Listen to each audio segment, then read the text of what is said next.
why not just plug into your computer with all your amp sims and plugins at your disposal? This way you can get as creative as possible and take it as far as your imagination lets you. And my answer is this. What's up, everybody? How you guys doing today? So currently I am working on an album, and as of right now I have 4 roughly written songs that just need lyrics, leads, and some other small ornamental details. I have a half-written interlude track as well as 2 more skeleton tracks that I need to get into the demo stage. It's taken me a while to get consistent with how I go about writing music, but I am at the point where I feel like I have a really solid process going forward now. So let's talk about that. Let's talk about the first part of the songwriting process, that is how to go about looking for ideas and exploring these ideas further once you find them. So when it comes to writing music, the first thing you need to do is find a good place to write.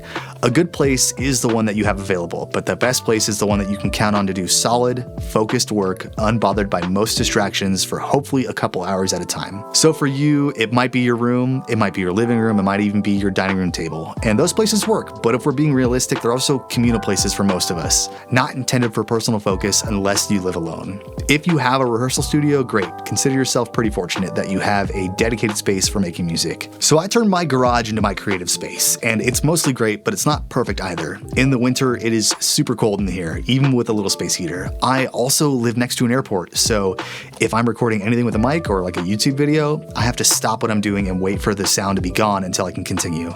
Other than those 2 things, it's a pretty great place. It's not a perfect solution, but it's the one that I have unlimited access to 24 hours a day, 7 days a week. I try to get in here often. This year has been my most consistent year so far.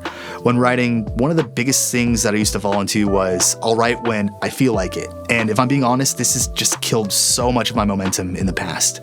My strategy to avoid this pitfall is to give myself 1 day a week where I have writing time. That is, 1 day after work when I get home, I sit down and write. I'm not in here to play, I'm not in here to practice scales and arpeggios with metronome, I'm just here to write. I'm not sitting in front of my TV, I'm not dicking around on my computer, I'm not scrolling on my phone. I'm just here to write for at least a couple hours. Lately when I'm writing, I'm keeping it super simple. I have an acoustic guitar, an electric guitar with an amp, and a piano. 80% of what I'm writing these days comes from my acoustic, but I like having the other instruments around to switch it up when I get stuck. A little bit more on that later. I also keep a notebook and a pen around to write down any ideas that might come to mind, so lyrics, larger musical arrangements, etc. The last tool I'm keeping over here is my phone, and while I'm writing, my phone lives on one of those cheap little plastic stands. I keep it on airplane mode, so no scrolling when I get stuck or come up empty on ideas. It's strictly here acting as a capture device. So, do you need to warm up before you start writing music? And the answer to that question is, it depends. Are you writing technical death metal or like crazy fast bebop jazz? Yeah, you probably want to warm up. For me, I'm not writing anything crazy fast these days, so I often skip the warm up and opt for something easier. I'm really just picking up my guitar to start exploring. I'm trying to get my fingers on my fret hand and my pick just to feel comfortable. That's it.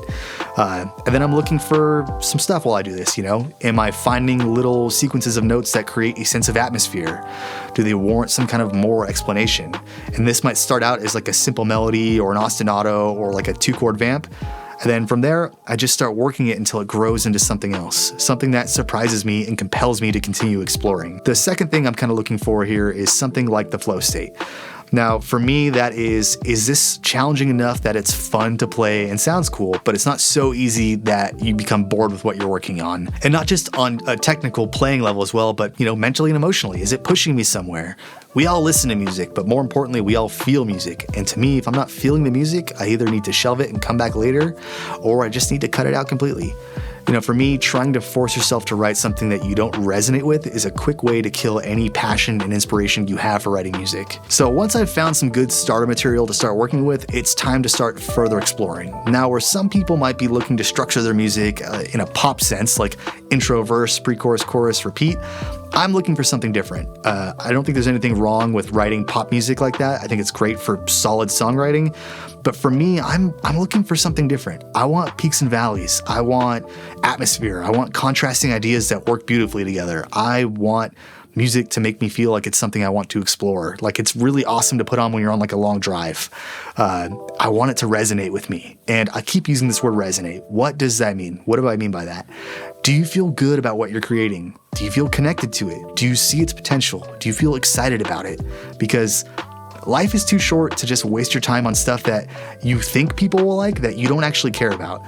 I don't want to, fulfill some assumed expectation that I have no control over. Write what you actually care about. Write what's meaningful to you and adds fuel to your creative fire. Just like every other musician on the planet, I get stuck sometimes. So here's a few tricks I use to get unstuck when I'm writing music. Tip number 1, change your instrument. Not sure where to go next? Figure out how to play what you were just playing on a new instrument. For example, if I've got a chord progression on guitar, I'm going to shift it over to piano or bass.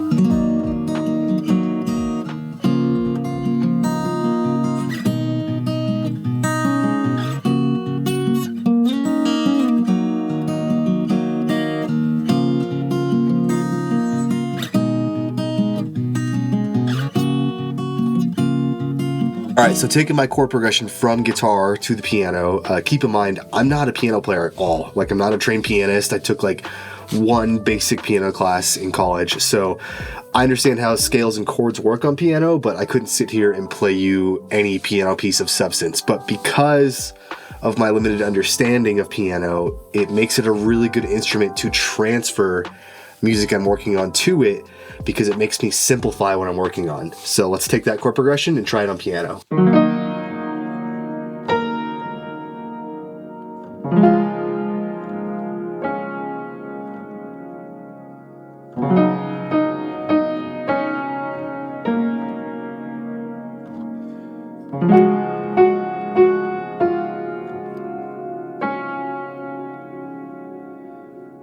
And I'll start exploring from there.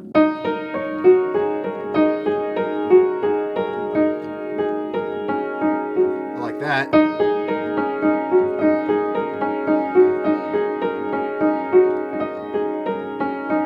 So it's kind of a cool little ostinato there, but what if I add the chords back in?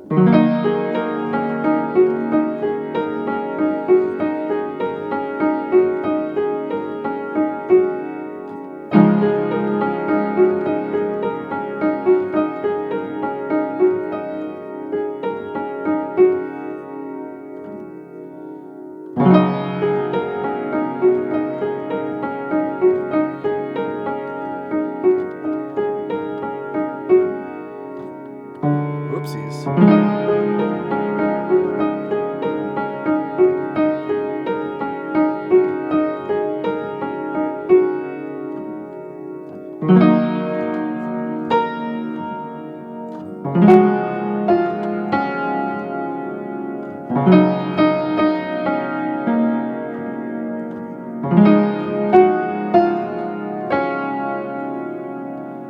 So as you can see, that opens up a couple new doors that I can venture through here. So a lot of space to explore, a lot of new ideas to find just from taking my one idea on guitar and trying to do it on the piano, even though I can't really play piano. So I hope that helps you guys out. Tip number 2, move around. Sitting down, try standing up. Don't want to stand up? Move to a different spot in whatever room you're in. I usually start in this little corner with my piano and amp, but if I need to, I can go sit at my computer chair or I can sit on my futon. That can sometimes help break up the monotony of running a part to death trying to force a new idea. Tip number 3, take a walking break. Go for a walk. Do you have 15 minutes? Take a walk. It'll do you wonders. Get up, stretch your legs, go get some fresh air, and just kind of let your mind reset. Do you have a dog? Take your dog with you. They'll appreciate it as well. When you come back, you'll feel nice and refreshed and ready to continue wherever you left off. So, as promised, my dog, taking him for a walk.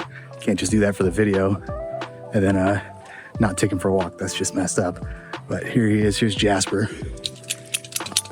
I feel like such a dork holding a camera to my face while I'm taking my dog for a walk, but this is the time I have. This is what happens when you have kids. You just have to make do.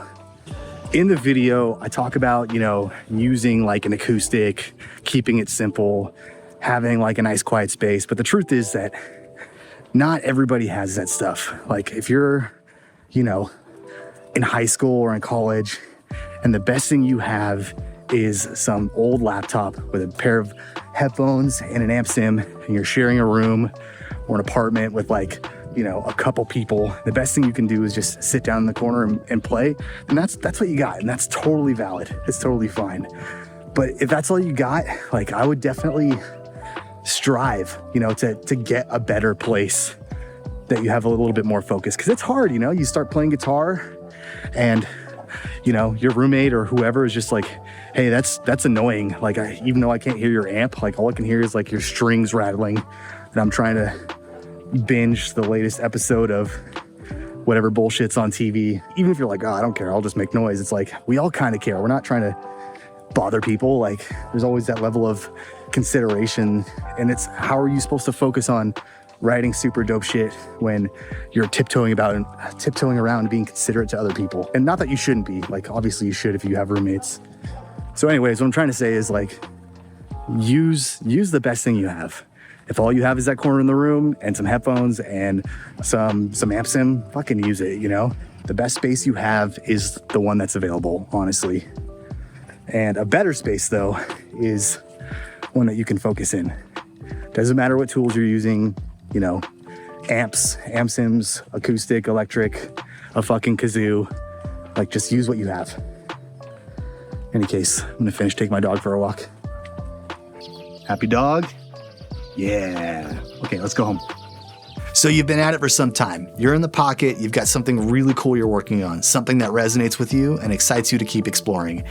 And it's at this point, it's time to start capturing ideas. So here's where the cell phone comes in handy. I have my phone set up on a tripod, and I only really need it to do one thing. That is record the idea. This is what a lot of the great songwriters before us called the tape recorder, right? So the benefit of the phone is the ability to file away your ideas and have instant access to them for later listening. The second benefit is that you can film yourself so you can remember exactly how you were playing what you were playing. This is pretty helpful, especially if you come up with something that's a lot more challenging and pretty tricky. You might not remember exactly how to play it, 2 to 3 days later. If you have a video, no problem, right? So I also like to come up with a pet name for the idea on the spot, as well as adding the date to the title for easy cataloging. At this point, once I have a capture, I'll listen to it at least once just to make sure I got what I needed before putting the idea to rest for the time being. So I like to put a little distance between myself and whatever I'm working on. This way I can come back to it with a more objective point of view. I usually give it a day or two, then I'll go into my ideas folder and play whatever I've been working on recently. On playback, I might start to hear other elements I'm thinking about adding, some more arrangement, a vocal melody, or lyrics. I'll use my notes app to write this stuff down. If I still feel some kind of excitement about the prospect of working on this song into the future, and I want to see it come to life, then I know it's something I want to hang on to. However, sometimes it's all trash, and that's okay because there's usually at least one thing worth keeping: a melody, a riff, a chord progression. It's pretty rare I come out of a writing session completely empty-handed. Usually there's at least one thing worth keeping to work on later, and you never know. That one thing you decide not to throw away with the rest of the trash, that might turn out to be pretty amazing. So hang on to it. So you might be asking yourself, why not just plug into your computer with all your amp sims and plugins at your disposal? This way you can get as creative as possible and take it as far as your imagination lets you. And my answer is this. This is just the first stage of my current songwriting process. I want it to be restricted and confined by using minimal tools. As soon as I open up my computer and my DAW to write, I no longer feel fully engaged in songwriting because part of my brain has gone into producer mode where I'm thinking in terms of separate tracks, the stereo field, volume balance, etc. And while having those things in mind is really great for something like arrangement, that's not what I want to focus on at this first part of the process. I just want to focus on writing something that I resonate with and then mining those ideas in hopes of exploring them further. Does it take longer? It does, yeah. But ultimately, I'm much happier and feel more connected to the music I'm making this way. This approach is a lot more old school. It's more akin to the style that seemed popular before everybody had a home studio they could work in.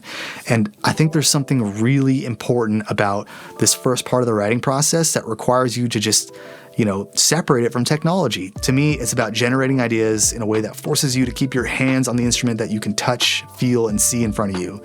But that's not to say that I don't use modern tech, because I absolutely do. The next part of this process for me is to bring these ideas into the DAW, start using plugins to help me flesh out these ideas, much in the same way as if I was playing in a room with a band. I would write the songs at home, and then I would bring them to the band to further work on. And that's an idea I'll be diving into in upcoming videos, so stay tuned for those. Okay, everybody, that is it for this part of the process. I hope that this video helps some of you out there. I know there is no one optimal, perfect writing system that just works for everybody. everybody. This is currently just what works for me while I'm writing by myself on my own.